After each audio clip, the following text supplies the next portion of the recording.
ونستغفر ونعوذ بالله من شرور أنفسنا ومن سيئات أعمالنا من يهده الله فلا مضل له ومن يضلل فلا هادي له وأشهد أن لا إله إلا الله وحده لا شريك له وأشهد أن محمدا عبده ورسوله أما بعد فإن خير الحديث كتاب الله وخير الهدي هدي محمد صلى الله عليه وسلم وشر الأمور محدثاتها وكل محدثة بدعة وكل بدعة ضلالة وكل ضلالة في النار اما بعد. محترم حاضرین، بات چل رہی تھی کتاب الجامع الفرید شیخ محمد بن سلیمان التمیمی رحمہ اللہ علیہ کی جامع کتاب توحید کے اوپر، جس میں مشرکین مکہ کے شرک کو بڑے ہی واضح انداز میں واضح کیا گیا. اس میں بتایا گیا تھا شروع کے اس میں کہ مشرکین مکہ توحید الوہیت میں شرک کیا کرتے، توحید ربوبیت اور اسماء صفات میں نہیں. آج انشاءاللہ اس سے آگے ہم گفتگو شروع کریں گے. شیخ لکھتے ہیں کہ یہ بات ثابت ہو گئی کہ وہ مندرجہ بالا آیات میں مذکورہ اشیاء کا اقرار کرتے تھے، وعلیکم السلام، اس کے باوجود اس توحید میں داخل نہیں سمجھے گئے جس کی رسول اکرم صلی اللہ علیہ وسلم دعوت دی تھی. کیا فرمائے شیخ نے کہ ابھی جتنی آیتیں پچھلے ہفتے گزری تھی کہ جب ان سے پوچھا جاتا تو تمہیں روزی کون دیتا ہے، تمہارے کانوں آنکھوں کا مالک کون ہے، زمین آسمان کا مالک کون ہے، ساتوں آسمان ساتوں زمین کا مالک کون ہے، عرش کا مالک کون ہے، کس کی بادشاہی ہے، کون پناہ دیتا ہے، یہ ساری آیتیں جو گزری تھی، بولے ان آیتوں کے اقرار کے باوجود یعنی وہ ایمان رکھ رہے ہیں اللہ پر. بعض لوگ کیا کہتے ہیں کہ مشرکین مکہ یا مشرکین اللہ کے نبی کے زمانے میں اللہ پر ایمان نہیں رکھتے تھے. کیسے بولتے یا آگے آ جاؤ. ایک غلط فہمی کیا پھیلائی جاتی ہے کہ مشرکین اس زمانے میں شرک کرتے تھے، غیر اللہ کی بھکتی کرتے تھے، اللہ پر ایمان ہی نہیں رکھتے تھے. آپ گفتگو کر کے دیکھو، کوئی بھی بات بتائے گا تو کیا بولے گا کہ وہ مشرک اس لیے کہلائے کہ وہ اللہ کا شریک بناتے تھے، اللہ پر ایمان نہیں رکھتے. جبکہ بات یہ نہیں ہے. بات کیا بتائی گئی کہ اتنی ساری آیتیں گزری کہ ان سب پر وہ ایمان رکھتے تھے کہ اللہ ہی پیدا کرنے والا ہے، اللہ ہی مارنے والا ہے، اللہ ہی زندہ کرنے والا ہے، اللہ ہی مالک ہے، اللہ ہی سب کچھ کرنے والا ہے، سارے کام مدبر الامر کون ہے؟ اللہ تعالیٰ. اس کے باوجود بھی وہ اس توحید میں شامل نہیں سمجھے گئے جس کی دعوت اللہ کے نبی صلی اللہ علیہ وسلم دیا کرتے تھے. اور یہ بھی معلوم ہوا کہ وہ لوگ جس توحید کا انکار کرتے تھے وہ توحید عبادت ہے، توحید الوہیت، توحید عبادت ہے، جس کو ہمارے دور کے مشرک اعتقاد کہتے ہیں. کیا کہتے ہیں؟ دلی اعتقاد. وہ واسطے کو آدمی چھوڑنا نہیں چاہتا، اپنے اور اللہ کے درمیان ایک واسطہ اسے چاہیے، اس کا عقیدہ ہے، اس کو چھوڑنے کو بولے وہ نہیں چھوڑے گا. تو یہ کیا ہوا؟ یہ اعتقاد. اگر اعتقاد نہیں ہوتا تو آدمی چھوڑ دیتا. حضرت عمر رضی اللہ عنہ نے دیکھا کہ جھاڑ کے سائے کے نیچے لوگ بیٹھ رہے ہیں، پوچھا کیوں؟ تو کیا بھائی سکون ملتا ہے. اچھا، اب یہ عقیدہ پیدا ہو رہا تھا تو آپ نے جھاڑ کو ہی اکھاڑ دیا. اگر آپ کا بھی عقیدہ نہیں ہوتا، عقیدہ ہوتا تو آپ وہ جھاڑ اکھاڑ دیں؟ نہیں. تو جہاں اعتقاد داخل ہوتا ہے نا تو وہ چیز کو آدمی چھوڑتا نہیں ہے. تو جتنے وسیلے والے لگانے والے لوگ ہیں ان سے آپ پوچھ لو کہ وسیلہ مت لگاؤ، مانے گا ہی نہیں. وسیلے کے بنا وہ مانے گا ہی نہیں. کیوں؟ کیونکہ اس کا عقیدہ جڑا اس سے، اعتقاد ہے. وہ جہاں اللہ تعالیٰ کو پکارتے تھے، کیا بتا رہا بھیا؟ وہ جہاں وہ اللہ تعالیٰ سے دعا کرتے تھے، یعنی ان کا ایمان تھا نا اللہ پر. کیا بتایا جاتا ہے کہ مشرکین اللہ کو مانتے ہی نہیں تھے، وہ تو بتوں کی پوجا کرتے تھے. جبکہ یہاں کیا بتایا جا رہا ہے کہ جہاں وہ اللہ تعالیٰ کو پکارتے تھے, اللہ تعالیٰ کی عبادت کرتے تھے, اللہ تعالیٰ سے دعا کرتے تھے, وہیں بعض فرشتوں کو بھی پکارتے تھے, ملائکہ کو بھی پکارتے.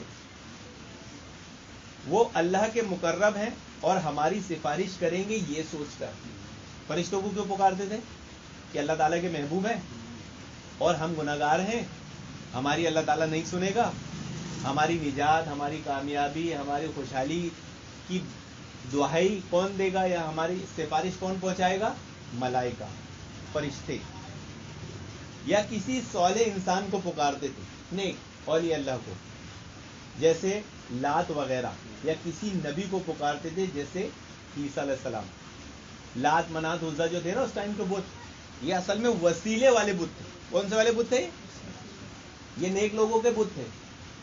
لات جو تھا نیک آدمی تھا, وہ ستو گھول کے پلایا کرتا تھا حاجیوں کو, اچھا کام کیا کرتا تھا. تو اس کی اچھائی پر انہوں نے اس کو اللہ اور اپنے درمیان کا واسطہ بنا لیا. پھر وہ ان کا شرک بڑھتے بڑھتے وہ بت کی شکل میں آ گیا. یا پھر وہ اپنے بیچ میں کسی نبی کو رکھتے تھے جیسے عیسیٰ علیہ السلام. یہ بھی معلوم ہو گیا کہ اللہ کے رسول صلی اللہ علیہ وسلم نے اسی شرک پر ان سے جنگیں لڑی. کتنا شرک کرتے تھے وہ؟ سب چیز مانتے تھے, صرف وسیلے والا ہی شرک کرتے تھے. تو اللہ کے نبی نے کیا کی, ان سے جنگیں لڑی اور اللہ تعالیٰ کی خالص عبادت کی دعوت دی. آج ہمارے اتنا کھلا اور ہم جنگ لڑتے کیا؟ بلکہ ارے اپنے بھائی ہیں, ارے اپنے دینی بھائی ہیں, اللہ کے نبی جنگ لڑ رہے ہیں, اس کا مطلب وہ دینی بھائی مان ہی نہیں رہے. اور آج اس طرح کے وسیلے لگانے والے کو پکا سچا مسلمان مانا جا رہا. وَأَنَّ الْمَسَاجِدَ لِلَّهِ فَلَا تَدْعُوا مَعَ اللَّهِ أَحَدًا, اور یہ کہ مسجدیں خاص اللہ کی ہیں تو اللہ کے ساتھ کسی اور کی عبادت نہ کرو. سورۃ الجن میں ہے آیت. آپ دیکھیں گے کیا اللہ تعالیٰ حکم دے رہے ہیں کہ مسجدیں کس کی ہیں؟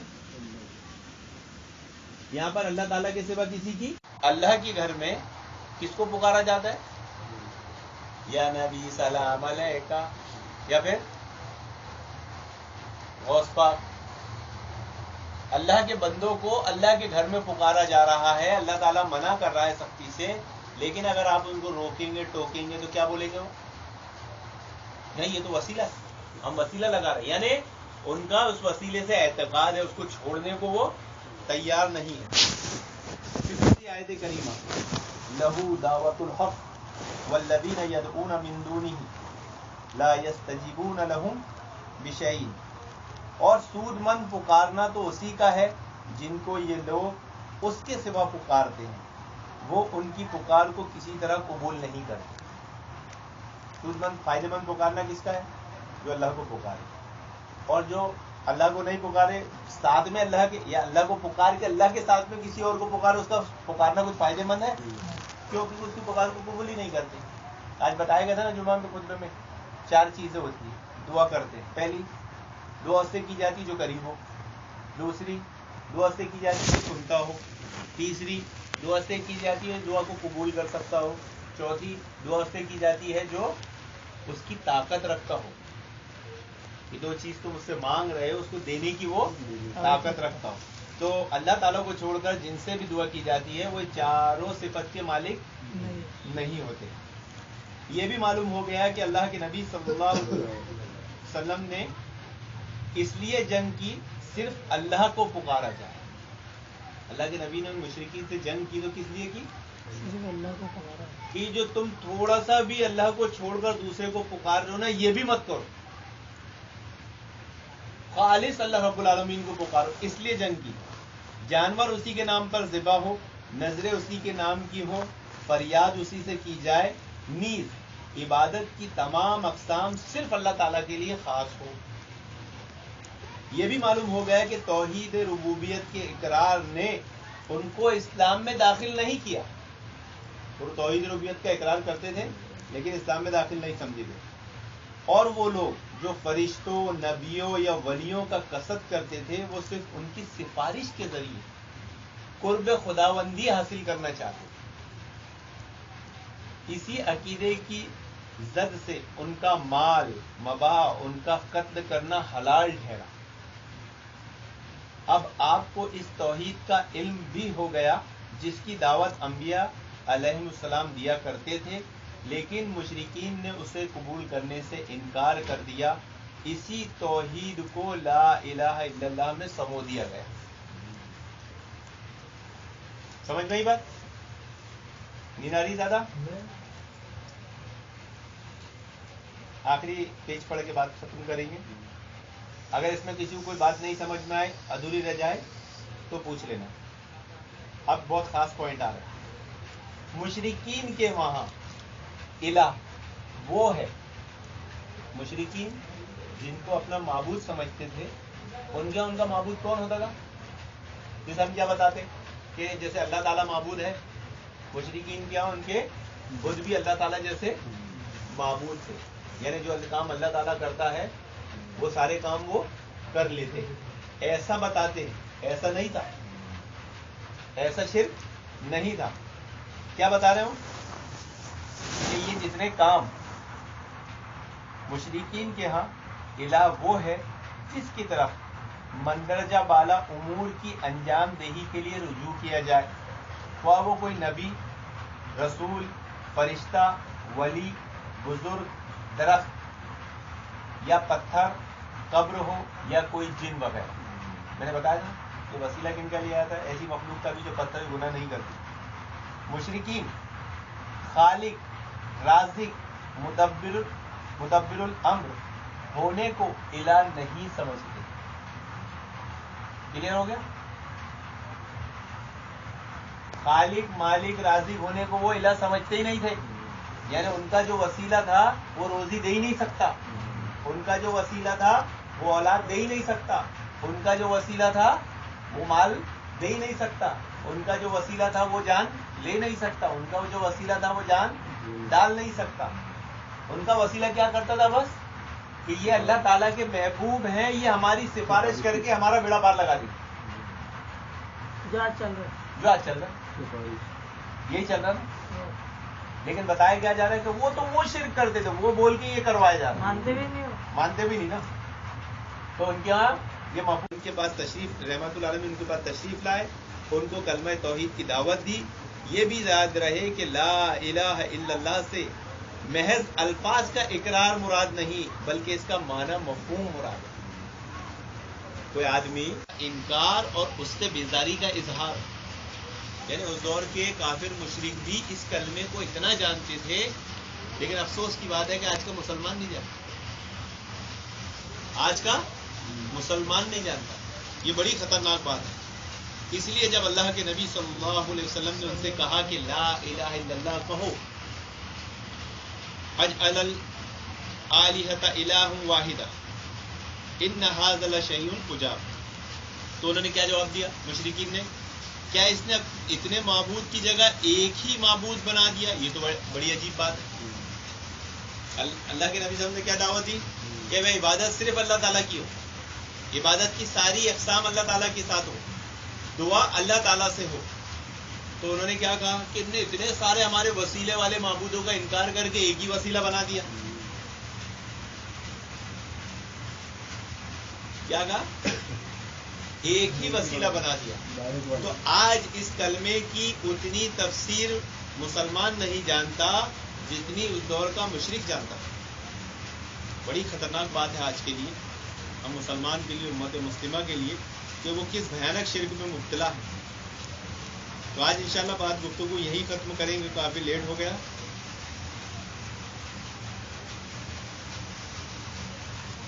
تو مشرکین مکہ کا شرکی عقیدہ آپ کی نظر میں واضح ہوا یا کچھ اشکال باقی رہ گیا؟ کوئی اشکال باقی ہے رئیس بھائی؟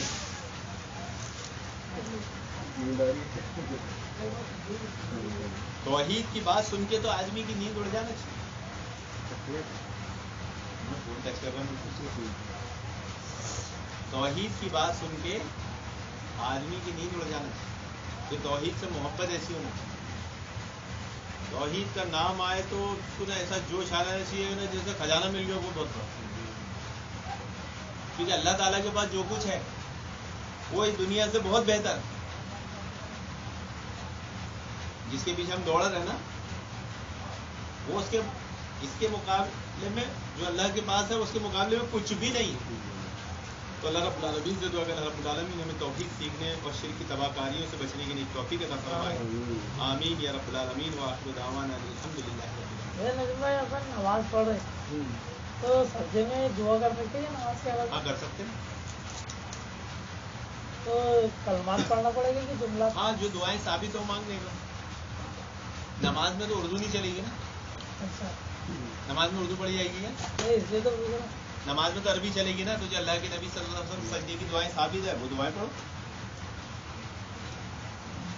میرے کو معلوم نہیں کون کون سی معلوم. اب نماز سے ہٹ کے آدمی سجدہ کرے تو پھر وہ جو مانگنا ہے مانگ سکتا ہے. لیکن اس کا میرے کو اس میں علم نہیں کہ اس میں کیسے مانگی جاتی ہے. لیکن حالت نماز میں جو دعائیں اللہ کے نبی نے مانگی ہے وہ ہم کر سکتے ہیں.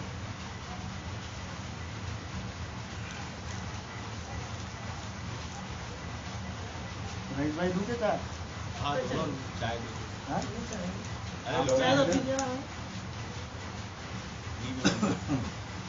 بہت زیادہ پتا نہیں. دو ہمارا کیا میں بھی وجہ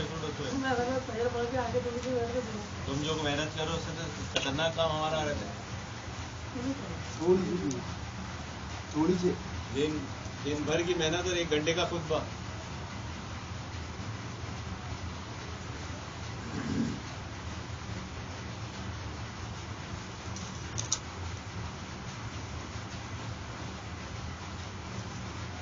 چلو باقی اپنی عورتیں ایسے کسی سے بات کرو نا تو 10 جن آگے غلط بھی ثابت کرتے تھے آدمی. آگے آئے گی ہاں آگے آئے گی. آگے آئے گی یہ بات تم بول رہے ہو نا. میں کسی بھی ایسے بات کرتا ہوں نا تو جیسے معلوم ہے آدمی کو کہ یار یہ صحیح بول رہا ہے پھر بھی 10 جن آگے غلط ثابت کر دیتے.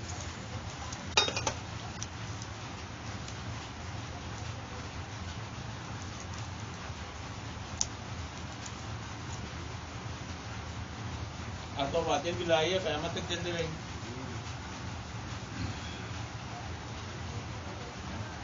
وہ غلط ثابت نہیں کرتے وہ کر بھی نہیں سکتے غلط ثابت. غلط جیسے وہ تکرار کرتے حجت کرتے. مشرکین مکہ کی یہ تقریر تھی جب ان کے سامنے حق پیش کیا جاتا تو کیا کرتے تکرار شروع کر دیتے. جو ہدایت کا طلبگار ہوگا وہ کبھی تکرار نہیں کرتا. اگر تم بیٹھے تم کو ہدایت کی طلب ہے تو ایسی بات تمہیں بتائی گئی کتاب و سنت سے جو تمہارا عمل اس کے خلاف تھا آدمی سرنڈر ہو جاتا ہے. میں ابھی تک یہ غلطی کر رہا ہوں ابھی توبہ کرتا ہوں ابھی توبہ کر دو. کتاب و سنت آگے نا وہ سرنڈر کر دے گا اپنا آگے نہیں کر رہے نا تو وہ تکرار کر رہا ہے نا. ماننا نہیں ہے نا. مجھے معلوم ہے سر اس کے بعد بھی ایسے معلوم توڑ گیا. معلوم ہوتا تو کرتا آدمی. جیسے کئی جنوں کو معلوم ہے کہ بھائی کئی بار سن بھی لے کہ یار اپنے رفیقن سے نماز پڑھنا صحیح ہے طریقہ بھی صحیح ہے اللہ کے رسول میں ثابت ہے ہر چیز ہے باقی اس کے بعد بھی ایسے. یہ ساری پرابلم کی جڑ توحید ہے. جب تک آدمی کی توحید مضبوط نہیں ہوگی نا اسے کوئی بات سمجھ میں آنے والی نہیں. کیونکہ آج کا معاشرہ کیسا معلوم ہے شرک کو توحید بنا کے پیش کیا جا رہا. میں ایک الگ اس پہ آتا ہوں پھر. آج شرک کو توحید بنا کے پیش کیا جا رہا ہے اور آپ ان کی توحید کو شرک بول رہے ہو تو کائے کو مانے گا. وہ تو آپ کی توحید کو شرک مان رہے ہیں نا. آپ جو توحید سے بیان کرو اس کی نظر میں وہ کیا ہے تو کیا مانے گا آپ کیوں کبھی نہیں مانے. تو یہ ہے کہ شرک کو توحید بنا کے پیش کیا جائے. اب جب تک کلمہ نہیں سمجھے گا نا آدمی یہی الجھا رہے گا. ایسے بھی تو کیے ویسے بھی تو کیے. جو لوگ بولتے نا ایسے بھی کیے اور اپن کیا بول رہے ہیں ایسے ہی کرو. دونوں کو بولنے میں بہت فرق ہے. وہ جو بول رہے ہیں ایسے بھی کیے تو اس کو سب ماننا سب ایسے ہی ہے. ایسے کو ماننا ہی نہیں ہے. دونوں کیے نا نبی نے. تو اس کو بھی ماننا بھائی, اس میں کو نے بھی یہ ماننا. سنا کہ رفع سجدے میں بھی کرتے تھے آپ, اچھی بات ہے. اور سلام کے بعد بھی کیا کرتے تھے؟ اللہ کے نبی نے کوئی کام کیا ہے, ایسے بھی کیا اور ایسے بھی کیا, تو دونوں کو مانو نا بھائی. جب آپ دونوں کو مانو گے تو مطلب ختم. زبان سے مان رہے دونوں کو, عمل سے دونوں. زبان جب بول رہے مان نہیں رہے, زبان سے بول رہے دونوں ایسے کرتے تھے, عمل میں کیا چیز ہے؟ ایک ہی ہے. ایک. آدمی پہچانا کیسے جاتا ہے؟ بول سے, اس کے طرز عمل سے, طرز عمل سے پہچانا آتا ہے. تو یہ جو نماز پڑھتے ہیں ایسی پڑھے تھے اللہ کے رسول؟ ایک چیز ہوتی ہے سنت, ایک چیز ہوتی ہے مستحب. ہمیں کس کو فالو کرنا ہے؟ سنت کو. میری سنت کو لازم پکڑو, میری سنت کو. اب اس میں سنت کیا ہے؟ سجدے والا رفع الدین سنت ہے یا رکوع والا رفع الدین سنت ہے؟ رکوع والا. سجدے والا مستحب ہے. کبھی ایسا کیے تھے, روز تو نہیں کیے تھے, مستحب ہے نا. مستحب پہ کسی کا جھگڑا ہے؟ ہم کو کیا لینا ہے؟ اب مستحب کی آڑ لے کر آدمی سنت چھوڑے, یہ کون سا طریقہ ہے؟ یہ طریقہ ہے غلط طریقہ. سنت کو نہیں ماننے کا طریقہ. سنت پہ ایمان نہیں لانے کے لیے اس کو بہانہ بنایا ہے کہ ایسا بھی کیا. ٹھیک ہے, ایسا کیے تھے, اس کو تو مان بھائی پہلے. وہ بھی کر, یہ بھی کرتے ہیں. یہ سنت ہے, سنت کو تو چھوڑ دیا, مستحب کو تو نے پکڑ لیا. تو ان کو تو خیر معلوم ہی نہیں کہ مستحب ہے, ان کو تو وہ کیا بتائے گا؟ سنت ہے. تبھی تو مان جانا. ان کا بھی بولنے کا طریقہ ہے ایسا بھی کہ تو کیا سمجھ رہے ہیں؟ یہ سنت, فرض, مستحب, واجب, مباح ہوتا ہے نا. اس کو نہیں سمجھو گے کیا سمجھو گا؟ اب بخاری میں ایک روایت آتی ہے, اللہ کے نبی نے ہاتھ دھوئے, کلی کیے تو ایک بار, ایک آدھی 2 بار, ایک آدھی 3 بار. ایک بار والی بھی ہے, 2 بار والی بھی ہے, 3 بار والی بھی ہے. اپن کتنی والی کرتے؟ ایک بار 2 والی کیوں نہیں کرتے؟ حدیث تو ہے نا, کیوں 3 بار سنت ہے. تو ایک بار کیا ہے؟ ایک بار فرض ہے. اس کا وضو ہو گیا, اگر اس نے ایک بار کیا تو اس کا وضو ہو گیا, اس کی نماز بھی ہو جائے گی. لیکن ابھی سنت فالو نہیں ہوئی, تو فرض ادا کرنے کے بعد ہم کس کی طرف جاتے ہیں؟ سنت کی. تو فرض کو بھی اپنائے اور سنت کو بھی, کسی کو چھوڑے. لیکن وہاں مستحب کو بتایا کہ آدمی سنت کو چھوڑ دے. یہ ہے وہ سمجھے بہن کو. جیسے اپنی جانتے اپنے جو ایسی نماز پڑھتے حنفی طریقے سے, یہ بھی اللہ کے رسول سے پڑھے نہیں پڑھے تو جھوٹ ہے. یہی تو بات پہ مسئلہ چل رہا ہے. رفع الدین کا بول, تو آؤ نا, وہی تو بول رہے لیکن آپ کے نہیں ساتھ باندھنے. ہیں. بھائی سے پھر سے پوچھو, یہ بات پہ بولا نہیں. تو 2 باتیں خلط مل کر رہے. تم جو بول رہے الگ ہے, وہ جو بول رہے الگ ہے. حضرت نے محسوس کرا ثابت رہی کہ آپ نے ایسی بھی نماز پڑھی. نہیں, یہ تو ایسی کوئی حدیث ہی نہیں عبداللہ ابن مسعود کی کہیں ہاتھ باندھے. ہاتھ باندھنے کی نہیں, جیسے جو نماز پڑھتے ہیں وہ رفع الدین والی تم بول رہے, وہ رفع الدین والی بول رہا, تم نے آپ کے نیچے والی بولی. اور ایک یہ بھی ہے حضرت علی کے بارے میں کہ آپ صلی اللہ علیہ وسلم نے آخری کو رفع الدین سن لی ہے, یہ بھی سننے میں گئے کہ آپ نے رفع الدین کرنا پھر چھوڑ دیا آخری کو. کیوں چھوڑیں گے؟ دھیرے دھیرے دھیرے دھیرے سب سے آخری میں جب دین کمپلیٹ ہونے والا ہے یا کوئی چیز منسوخ ہونے والی ہے, قاعدہ ہے کہ اللہ کے نبی کے پاس جو صحابہ آئے دین سیکھنے, اور وہ جا رہے ہیں اللہ کے نبی کے پاس. اللہ کے نبی ان کو کیا حکم دے رہے ہیں؟ صلو کما رأیتمونی اصلی, اسی طرح نماز پڑھو جس طرح مجھے نماز پڑھتے دیکھتے. اس میں مزید بات کیا بتائے کہ تم میں سے وہ شخص جائے وہاں دین اپنے تبلیغ کرے, ان کو بتائے, سب دین سکھاؤ, پھر ایک اذان دے, پھر نماز پڑھو. اگر یہ رب العالمین منسوخی ہونے والا ہوتا تو اللہ تعالیٰ وحی کے ذریعے بتا نہیں دیتا ہے نبی ان کو مت بتاؤ. ابھی آپ کی زندگی زیادہ نہیں ہے, یہ آپ سے دوسری بار ملاقات نہیں کریں گے. منسوخ کی ایسی حدیث بھی نہیں ہے نا کہ وہ آپ صلی اللہ علیہ وسلم نے منع کر دیا کہ آج کے بعد مجھے رفع نہیں لیں گے. نہیں, وہ الگ ایک بحث ہے. پہلے ایک طریقے کا کہ جب اللہ تعالیٰ دین کمپلیٹ کر رہا ہے, نبی کا انتقال ہونے والا ہے اسی سال میں, اور یہ صحابی اب اگلی بار نبی سے نہیں ملیں گے, یہ بات اللہ تعالیٰ کو تو معلوم ہے نا. نبی کو بھلے نہیں معلوم, صحابی کو بھلے نہیں معلوم, اللہ کو تو وہ معلوم ہے نا. تو اللہ تعالیٰ وہی کے ذریعے نبی کو نہیں بتاتا کہ ابھی انہیں نماز مت بتاؤ. تو آخری عمل کیا تھا نبی کا؟ رفع الدین والا, کہ آخری میں چھوڑ دیجیے. سری جھوٹ ہے, یہ سری جھوٹ ہے. آخری میں چھوڑے تو اللہ تعالیٰ خود وہی کے ذریعے بتا دیتا.